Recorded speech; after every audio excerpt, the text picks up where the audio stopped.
Chers amis, qui nous aurait dit il y a un an que nous devrions manifester pour exiger le droit de pouvoir assister à la messe librement? Qui nous aurait dit il y a un an qu'un préfet de la République nous interdirait dans une manifestation de prier et de chanter? Quelle est l'origine de ces injonctions? Alors certains diront ce sont les mesures sanitaires. Mais alors pourquoi les collèges, les lycées, les écoles sont-elles ouvertes? Pourquoi les hypermarchés et les supermarchés ne désemplissent pas? Pourquoi les moyens de transport des grandes métropoles françaises, métro, bus, tramway, sont bondés? Y a-t-il plus de risques d'assister à la messe en des lieux qui prêtent et qui sont organisés pour la sécurité sanitaire que d'aller faire ses courses à Auchan ou à Carrefour? Aucune autorité de l'État n'est en mesure de nous donner une explication valable à cela. Comme le disait Monique, comme le demandait Monique, combien de groupes de contamination y a-t-il eu suite à des messes publiques ou à des cérémonies religieuses? Personne ne nous donnera les chiffres, parce que si les chiffres étaient donnés, ils ridiculiseraient les autorités de l'État, le préfet de Vaucluse et tous les préfets de France. Vendredi midi, lorsqu'avec David nous étions reçus par monsieur le préfet, nous lui avons posé deux questions. Pourquoi, monsieur le préfet, interdire les chants et les prières lors de nos manifestations? Est-ce sanitairement moins dangereux de crier « Macron, démission !» ou « Castex, vieux silex !» ou « Darmanin, tes zinzins !» que de réciter « Je vous salue Marie, pleine de grâce, vous êtes bénie entre toutes les femmes » sur la voie publique? Réponse du préfet, c'est la loi. Autre question, monsieur le préfet, l'État ne viole-t-il pas la liberté de culte en même temps que les libertés d'expression et de manifestation, en orientant les discours lors des manifestations ou en disant ce qu'il faut dire ou ne pas dire? Réponse du préfet, c'est la loi. Eh bien, monsieur le préfet, non, ce n'est pas la loi. Et le récépissé de déclaration que vous nous avez fourni pour la manifestation d'Orange comme pour la manifestation d'Avignon est illégal. Il est illégal parce que toute mesure de police spéciale, telle que celle que vous avez édictée, doit répondre à trois principes en droit français. Et selon la jurisprudence constante des tribunaux administratifs et du Conseil d'État. Le principe de nécessité. Il faut que les mesures soient nécessaires pour préserver l'ordre public. On vient de démontrer que cette mesure de nous interdire de chanter et de prier est ridicule au regard de l'objet recherché. Le principe de proportionnalité, c'est-à-dire que la mesure doit, par sa dimension, par son étendue, être proportionnelle au but recherché. Nous empêcher de prier, nous empêcher de chanter sur cette esplanade, la disproportion est criante, elle est là sous nos yeux. Et enfin, troisième principe, la mesure ne doit pas créer un ordre, un désordre ou un trouble à l'ordre public plus grave que l'objet qui est visé. Or, lorsqu'un représentant de l'État écrit des choses qui violent à la fois la liberté de culte, la liberté de manifestation et la liberté d'expression, il y a là un trouble grave à l'ordre public, et ce n'est pas une élucubration de militants ou de fidèles catholiques, puisque les tribunaux administratifs l'ont reconnu pas plus tard qu'hier à Paris et à Clermont-Ferrand.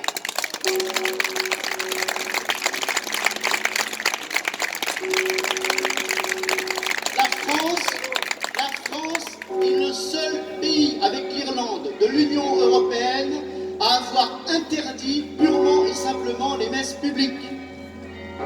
Alors, est-ce que nos dirigeants sont lucides et que tous les autres dirigeants de l'Union européenne sont des fous?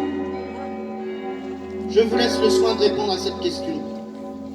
De toute façon, comment croire un État qui est incapable de gérer la crise sanitaire? Comment croire un État des représentants et des gouvernants qui accumulent les contradictions? Rappelez-vous, en mars, M. Véran la Verrue, ou Salomon, le temple de la compétence, qui nous disait il ne faut pas porter de masque, c'est dangereux, c'est risqué. Il y a 6 mois qu'il nous disait ça. Aujourd'hui, si vous n'avez pas votre masque dans cette manifestation ou lorsque vous allez rentrer chez vous, vous prenez 135 € d'amende forfaitaire. Ce sont les mêmes qui nous disent qu'il est plus risqué d'aller faire ses courses chez le marchand de vêtements des rues commerçantes d'Avignon que dans le grand supermarché, les hypermarchés, Auchan, Carrefour, etc. De qui se moque-t-on?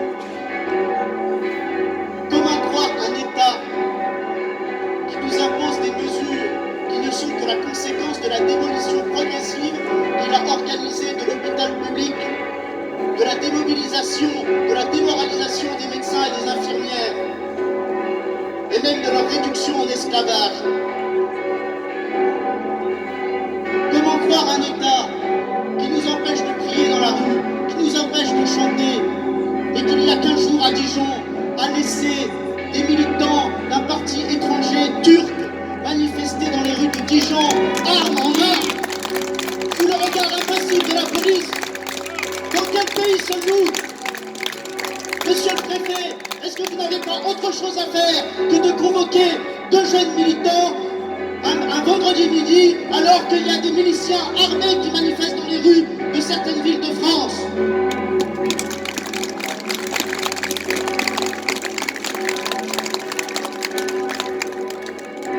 Et on le sait, les choses commencent à sortir.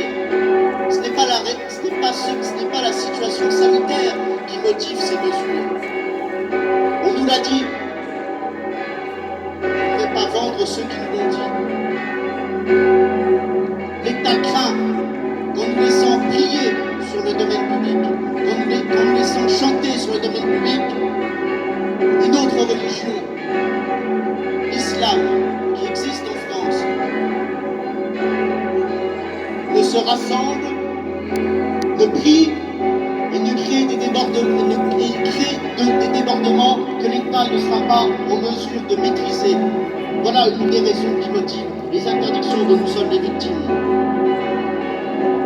Alors, il faut savoir aussi, parce que ça a été rappelé, et il faut se rappeler aussi l'histoire, parce qu'il y a des raisons idéologiques aussi qui motivent ces interdictions. Faisons de l'histoire. En 1905 et en 1906, suite à la fameuse loi de séparation, on a vu des fonctionnaires de l'État et des fonctionnaires de communes entrer dans les églises sous la protection de la force armée, sous la protection de la police, et dans certains cas, fracturer les tabernacles et profaner les saintes espèces, sous la pression d'une certaine idéologie et d'un certain lobby. En 1880 et en 1903, on interdit et on expulse les congrégations religieuses. Des dizaines de milliers de religieuses et de religieux sont expulsés de leur couvent. Certains doivent quitter la France. C'était la Troisième République, c'était le petit père Combes, celui dont on vantait les mérites dans les livres d'histoire, quand il y avait encore un enseignement d'histoire dans les écoles. Hier, nous étions à Orange, sur l'esplanade dite des Bienheureuses Martyrs d'Orange, sur le lieu même où ont été exécutés les 32 Bienheureuses Martyrs d'Orange. Et avec elles, 300 autres personnes, quelques religieux, quelques prêtres, mais des centaines de pauvres gens, d'ouvriers, de paysans, d'artisans, qui ont été guillotinés parce qu'ils voulaient assister à la messe, parce qu'ils voulaient prier, parce qu'ils voulaient respecter les vœux qu'ils avaient formés et parce qu'ils voulaient vivre en chrétien. Voilà l'origine idéologique de ce que nous subissons aujourd'hui. C'est le laïcisme, c'est-à-dire une idéologie de haine et de combat qui n'a rien à voir avec la neutralité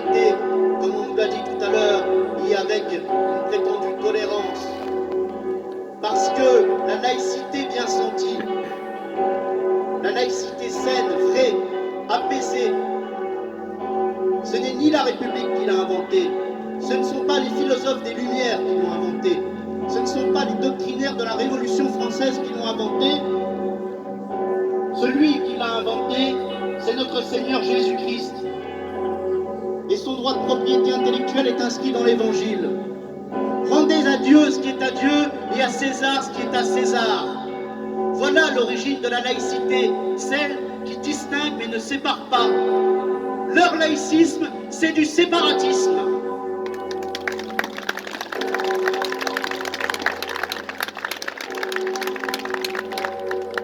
Leur rêve à eux, à ceux qui dirigent actuellement notre pays et à ceux qui les influencent parce qu'ils ne se passent pas un trimestre sans que le numéro du Point ou de l'Express ne fasse un dossier sur la franc-maçonnerie et où les dignitaires francs-maçons se vantent eux-mêmes de faire la pluie et le beau temps sur les lois qui sont édictées en France. Donc ces gens-là, ils rêvent de quoi? Ils rêvent de mener l'Église à la schlag. Ils rêvent de nous mener, nous chrétiens et catholiques, à la schlag. Alors battons-nous pour la liberté de l'Église, battons-nous pour notre liberté de Français, de chrétiens et de catholiques. Si nous les laissons faire, demain, ils iront contrôler les sermons et les homélies de nos prêtres et de nos évêques. Il est vrai que lorsque l'on entend les homélies ou les déclarations de certains évêques, on se demande si cela n'est pas déjà fait. Demain, si nous les laissons faire, ce seront les cloches des églises, celles que nous entendons en ce moment, qui seront interdites parce qu'elles créeront un sentiment religieux sur le domaine public. Si nous les laissons faire, nous deviendrons des citoyens de seconde zone. Nous étions avec quelques amis, il y a un mois, au Liban, dans le cadre d'une mission humanitaire pour visiter nos frères chrétiens du Liban, conformément à l'engagement pris par le roi Saint-Louis en 1251 à l'adresse de l'évêque des Maronites.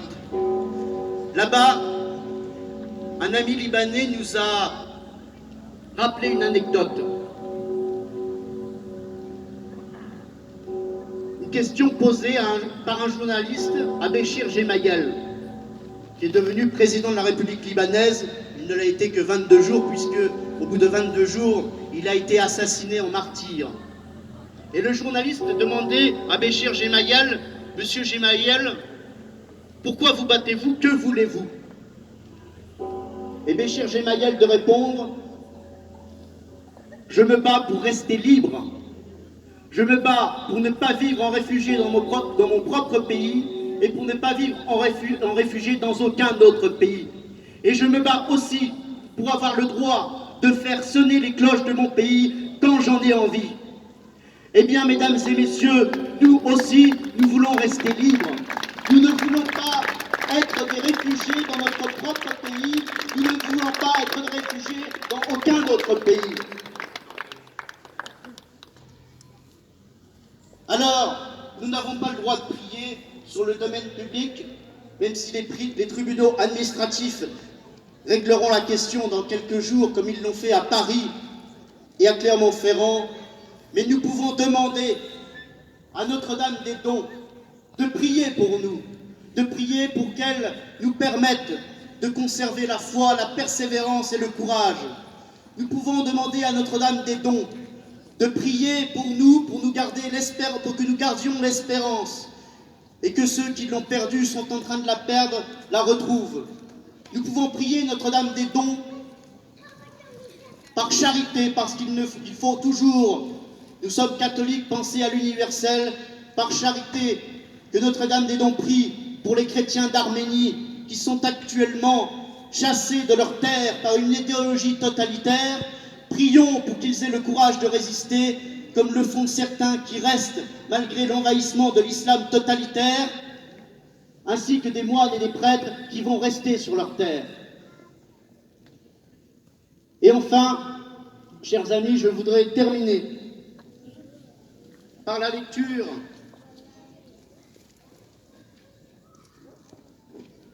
d'un texte que m'a confié un ami libanais, combattant, chrétien libanais. Ce texte s'appelle Salat Ouet Lebneneye, et je vous le dis et je vous le récite. Notre Père qui êtes aux cieux, que votre nom soit sanctifié, que votre volonté soit faite. Donnez-moi le courage, la force et la connaissance pour découvrir la vérité et suivre votre route. Et protégez-moi de la tentation, et si la colère me prend, donnez-moi l'amour pour que la haine ne m'envahisse plus. Rappelez-moi, mon Dieu, ceux qui m'ont précédé en mourant. Que le sang des martyrs soit la source de ma foi. Et si je les oublie, que le sang me recouvre de honte. Donnez-moi la force pour aimer et témoigner jusqu'à la mort. Donnez-moi encore la foi pour accomplir votre message et libérer tout le Liban pour que la croix domine ces montagnes. C'est ce que nous souhaitons aussi pour la France. Merci beaucoup.